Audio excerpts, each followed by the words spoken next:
Hi friends, అందరికీ నమస్కారం అండి.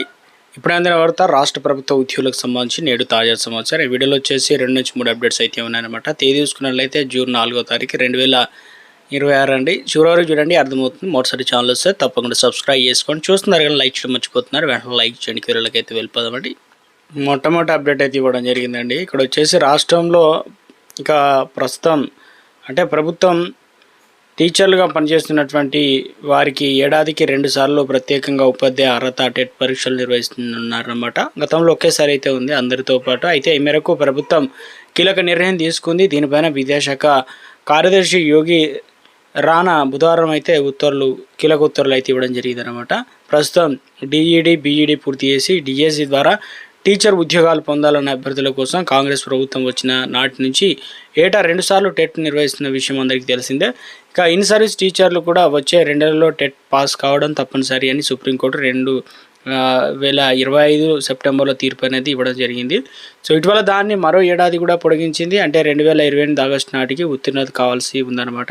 కొన్ని రాష్ట్రాల్లో ప్రత్యేక టెట్ నిర్వహిస్తున్నాయని, ఇక్కడ జరపాలని కూడా పలు సంఘాలు ప్రభుత్వానికి విన్నవించాయి. ఈ క్రమంలోనే సాధారణంగా జరిగేటువంటి 2 టెట్లు కూడా ప్రత్యేకంగా టెట్ నిర్వహించాలని ప్రభుత్వం నిర్ణయం తీసుకుందనమాట.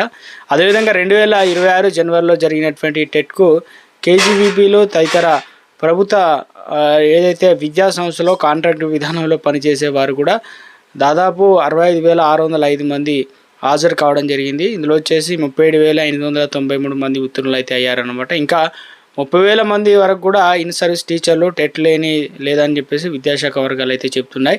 ఈ నెల 15 నుంచి టెట్ అనేది జరగనుంది. ఈసారి టెట్కు మొత్తం కూడా 1.37 లక్షల మంది దరఖాస్తు అనేది చేసుకోగా వారిలో ఇన్ సర్వీస్ టీచర్లు 149 మంది అయితే ఉన్నట్లుగా ఇక అప్డేట్ అయితే ఇవ్వడం జరిగిందండి. సో మరో అప్డేట్ అయితే ఇవ్వడం జరిగింది. ప్రభుత్వ జూనియర్ కళాశాలల అధ్యాపకులు డిగ్రీ కళాశాలకు పదోన్నతులు అంటే ట్రాన్స్ఫర్ కావచ్చు, బదిలీలు కావచ్చు, అదేవిధంగా అప్గ్రేడ్ చేయడం కావచ్చు. సో తర్వాత కెరియర్ అడ్వాన్స్ స్కీము సిఎస్యు ఏదైతే ఉందో భాగంగా తదుపరి పదోన్నతులు పొందేందుకు ప్రభుత్వం పాత సర్వీస్ను పరిగణలోకి తీసుకోవడం అంటే జూనియర్ కళాశాలలో పనిచేసిన సర్వీస్ను లెక్కల్లోకి తీసుకుంటారు. ఈ మేరకు విద్యాశాఖ బుధవారం జీవో 21 అయితే జారీ చేసింది. నిబంధనల 1996 పిఆర్సీ తర్వాత ప్రభుత్వం అయితే నిలిపేసినట్టు చెప్తున్నారు. ఆ తర్వాత 2006, 2016లో పిఆర్సీలు కూడా వర్తింపజేయాలని ప్రభుత్వ కళాశాల గెజిటెడ్ అధ్యాపక సంఘం ప్రభుత్వానికి అయితే విజ్ఞప్తి చేయడం జరిగిందనమాట. సో ఈ క్రమంలో ఉత్తర్వులు జారీ అయ్యాయి. దీనివల్ల డిగ్రీ అధ్యాపకుల దీర్ఘకాలిక పెండింగ్ సమస్యల పరిష్కారం అయిందని చెప్పేసి ప్రభుత్వ డిగ్రీ కళాశాల ఐకేఎస్ఎస్ చైర్మన్ అయితే సురేందర్ రెడ్డి, డిగ్రీ కళాశాల అధ్యాపకుల సంఘం అధ్యక్షుడు గోపి ఒక ప్రకటన అయితే తెలియడం జరిగిందనమాట. సో ఇక టీషర్ట్ సిఇఓ పదవి కాలం మరోసారి పొడిగింపు అంటూ అప్డేట్ అనేది ఇవ్వడం అయితే జరిగిందనమాట. సో ఇక మరొక అప్డేట్ అనేది మనకు ఇచ్చే ప్రయత్నం అయితే చేయడం జరిగిందండి. ఉద్యోగులకు సంబంధించి ఏదైతే మహాత్మా జ్యోతి బాపులే బీసీ గురుకుల విద్యాసంస్థలో సొసైటీ పరిధిలో 6, 7, 8, 9 తరగతిలో బ్యాక్లాగ్ ఖాళీల సీట్ల భర్తీ కోసం 2వ విడత జాబితాను అయితే విడుదల చేసినట్లు సొసైటీ ఇన్ఛార్జ్ కార్యదర్శి మల్లయ్య బుట్ట బుధవారం ఒక ప్రకటన అయితే తెలియజేయడం జరిగిందనమాట. బీసీ సంబంధించినటువంటి గురుకుల సొసైటీ వెబ్సైట్లో అందుబాటులో ఉంచాయని చెప్తున్నారు. సో ఒక అప్డేట్ అనేది ఇచ్చే ప్రయత్నం అయితే చేయడం జరిగిందనమాట. సో ఇక మరొక అప్డేట్ అనేది ఇవ్వడం జరిగిందండి. ఇందులో వచ్చేసి రాష్ట్ర వ్యాప్తంగా ప్రభుత్వ భవనాలపైన సోలార్ ఏర్పాటుకు రంగం సిద్ధం. డిమ్జ్ జనరేషన్ విధానం ప్రకారం విద్యుత్ వాడకం పైన బిల్లులు చెల్లించాల్సిందే. బిల్లులు ఆలస్యమైతే చక్రవడ్డీ చెల్లించాలంటే ఒప్పందం షరతు. ఇక 25 ఏళ్ల పాటు సోలార్ రూఫ్ టాప్ నుంచే విద్యుత్ తీసుకునేలా ఏర్పాటు. ప్రభుత్వ సంస్థలపైన ఆర్థిక భారం మోపి ప్రైవేటుకు ప్రయోజనం చేకూరుస్తున్న నిబంధన టెండర్లకు ఆహ్వానం అంటూ ఒక ఆర్టికల్ అయితే ఇవ్వడం జరిగిందండి. ఇది ఆంధ్రప్రదేశ్ సంబంధించి. సో ఒక అప్డేట్ అనేది మనకు ఇచ్చే ప్రయత్నం అయితే చేయడం జరిగిందనమాట. సో ఇక మరొక అప్డేట్ అయితే ఇవ్వడం జరిగిందండి. ఇందులో వచ్చేసి టూరిజం అంటేనే అధికారులు ఆనాశక్తి. 2 వర్గాల్లో కార్పొరేషన్లు ఉద్యోగులు ఆరోపణలు ఉన్న అధికారులే మళ్ళీ పీఠం అంటే ఒక అధికారికి 3-4 బాధ్యతలు అయితే అప్పగిస్తున్నారని చెప్తున్నారు.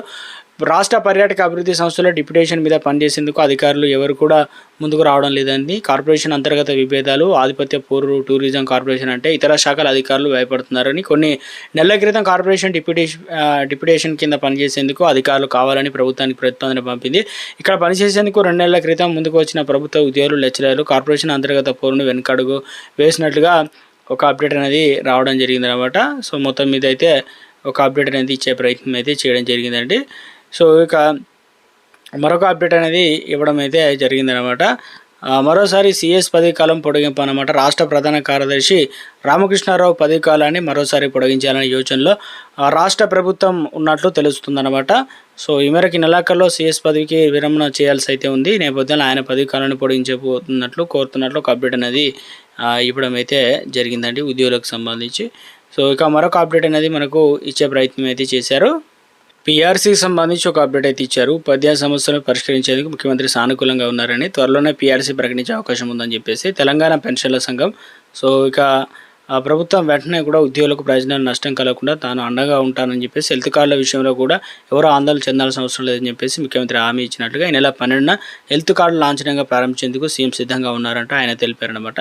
సో అదేవిధంగా ముఖ్యంగా భార్యాభర్తల ఉద్యోగులు అయితే ఒకరు మాత్రమే ప్రీమియం చెల్లిస్తే సరిపోతుందని అన్ని కార్పొరేట్ ఆసుపత్రుల్లో వైద్యం అందించేందుకు రాష్ట్ర ప్రభుత్వం చర్యలు తీసుకుంటుందని చెప్పేసి జిల్లా అధ్యక్షుడు మోహన్ యాదవ్, ప్రధాన కార్యదర్శి సుధాకర్ రెడ్డి సో ఇక మొత్తం మీద సో ఒక అప్డేట్ అనేది ఇచ్చే ప్రయత్నం అయితే చేయడం జరిగిందండి.